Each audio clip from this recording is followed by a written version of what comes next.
नमस्कार नमस्कार दोस्तों, मेरा नाम डॉक्टर पीयूष भारद्वाज है और मेरे साथ प्रोफेसर कुलविंदर सिंह। हम लोग आज एक बहुत ही इम्पोर्टेंट टॉपिक पे डिस्कशन करने जा रहे हैं, जो कि बहुत सारे हमारे पास क्वेरीज आती हैं, परेशान होते हैं लोग इस चीज़ से।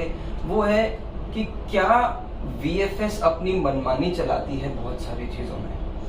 तो ये एक बहुत ही ज़रूरी और सेंसिटिव मैटर है।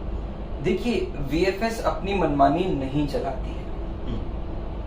मैं आपको अलग अलग केसेस बताऊंगा आज, जिसमें वीएफएस जो है, जिसको हम भी बता सकते हैं कि हम किस तरीके से सही हैं, और बहुत सारी सिचुएशन में वीएफएस भी आपको बता सकती है कि आप किस तरीके से गलत हैं और अपनी चीजें रेक्टिफाई कीजिए।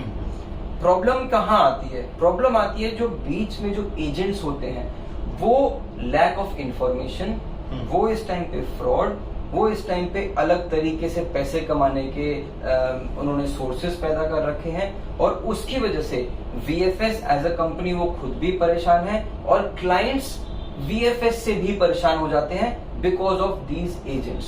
तो आज हमें सबसे मेजर जो हमारा इशू रहता है कि क्या वीएफएस सही है या वीएफएस गलत है, आज हम इस पे डिस्कशन करेंगे। दोस्तों, मैं सबसे पहले तो ये बता दूं कि हमने जो वीडियो शुरू किया तो इनिशियली एक चीज हम बताना जरा चूक गए। वीएफएस बेसिकली एक वीजा इशूइंग कंपनी है, और जितनी भी हमारे इंडिया में एम्बेसीज हैं।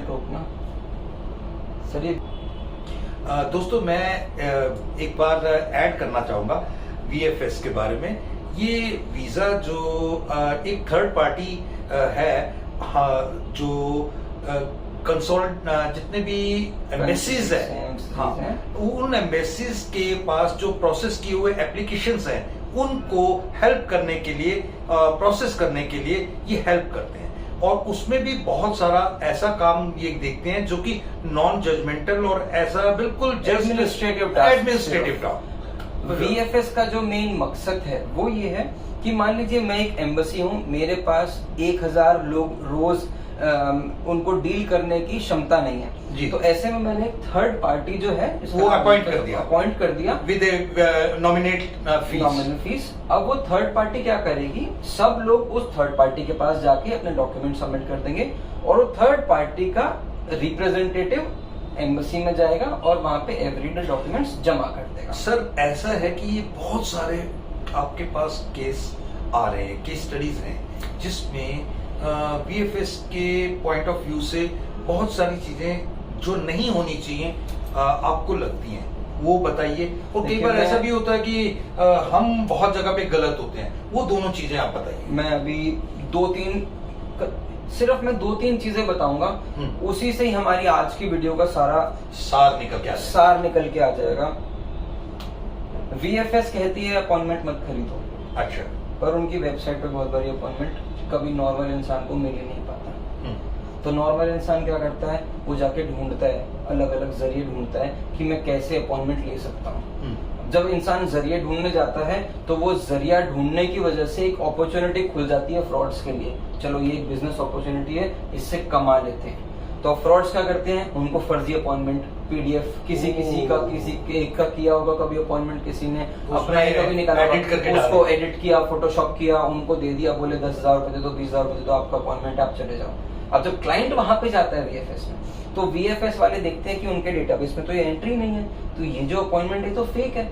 और उस टाइम पे वो क्लाइंट को कहते हैं कि नहीं, तुम फेक अपॉइंटमेंट लेके आए हो, हम पुलिस को बुलाएंगे। अब ऐसे में मैं एक बात समझना चाहता हूँ कि क्लाइंट की कहाँ गलती है। बिल्कुल, उसे तो पता ही नहीं कि ये फेक है या जेन्युइन है। को तो पता ही नहीं है कि वो फेक है या जेन्युइन है। क्लाइंट तो कहता है कि जी मैं बिल्कुल आपकी वेबसाइट पे जाके अपॉइंटमेंट लेना चाहता हूँ, अवेलेबल तो हूँ। अगर वो अवेलेबल ही नहीं है और मार्केट, ब्लैक मार्केट एक ऐसी बनी हुई है जो कह रही है आपको वहां नहीं मिल रहा, मैं आपको दे दूंगा, तो मैं एज अ क्लाइंट मैं कहां जाऊंगा? हमें ये वाली चीज एक बहुत मेजर प्रॉब्लम है, हमें इसको समझना चाहिए, और शायद इसी चीज पर हमें अपनी इस वीडियो को खत्म करना चाहिए आज एक क्वेश्चन मार्क पे, कि मैं कहां जाऊं। अगर वीएफएस की वेबसाइट पे अपॉइंटमेंट मैंने 1 महीना, 2 महीना, 3 महीना लगातार देखा, मेरे को एक भी दिन नहीं मिला, तो मैं अपॉइंटमेंट के लिए कहाँ जाऊं? ये चांसेस देती है फ्रॉड को। एग्जैक्टली तो कहीं ना कहीं VFS एक बहुत बड़ी कंपनी है, उनको ये वाली चीज सोचनी चाहिए, समझनी चाहिए, अपने क्लाइंट्स को इंफॉर्मेशन ये देनी चाहिए कि जी अगर हम अपॉइंटमेंट स्लॉट ओपन कर रहे हैं तो जैसे पहले इंडियन रेलवेज में टिकट बुक करने का तत्काल का एक टाइमिंग था कि 8 बजे हम स्लॉट ओपन करेंगे, 9 बजे तक खत्म। 9 बजे तक खत्म, जिसको फर्स्ट कम फर्स्ट सर्व पे मिल गया वो।